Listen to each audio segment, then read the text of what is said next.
উনি যত তাড়াতাড়ি পারেন গদি ছাড়ুন। মুখ্যমন্ত্রী মমতা বন্দ্যোপাধ্যায়কে এবার কড়া বার্তা দিলেন ইনি। বললেন চট জলদি গদি ছাড়ার কথা। জানেন মুখ্যমন্ত্রীকে কে দিলেন এই হুঁশিয়ারি?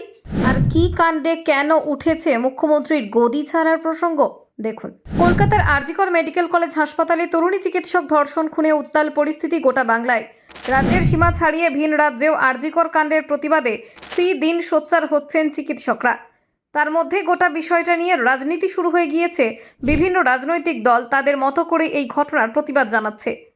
কলকাতা হাইকোর্টের অনুমতি নিয়ে আরজি করেন নির্যাতিতার সুবিচারের দাবিতে শ্যামবাজার মোড়ে ধর্ণা শুরু করল বিজেপি। বুধবার বেলা 12টা থেকে শুরু হয় ধর্ণা কর্মসূচি।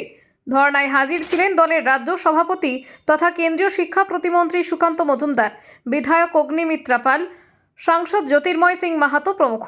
ধর্ণা মঞ্চ থেকে একের পর এক প্রশ্ন তোলেন সুকান্ত বাবু।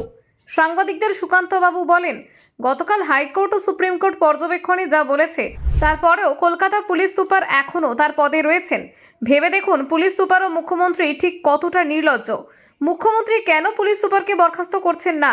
আদালত আরজি করের নিরাপত্তার দায়িত্ব কেন্দ্রীয় বাহিনীকে দিয়েছে। এটা প্রমাণ করছে রাজ্য প্রশাসনের ওপর দেশের সর্বোচ্চ আদালতের 1% ভরসা নেই। এরপরেও নির্লজ্জ মুখ্যমন্ত্রী তার পদে বসে আছেন এবং তার আদরের সিপিকে কোলে নিয়ে ঘুরে বেড়াচ্ছেন।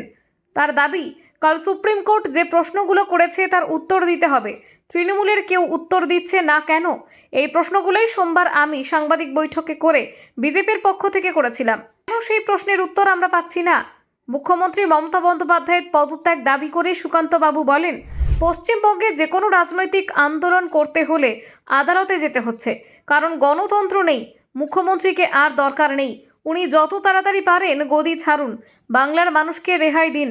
তার প্রশ্ন, পুলিশ দেহ তাড়াতাড়ি দাহ করার চেষ্টা করেছে, কারণ একটাই, নইলে আরজি করে নির্যাতিতার দেহ আমরা আরেকবার ময়না তদন্ত করাতে পারতাম।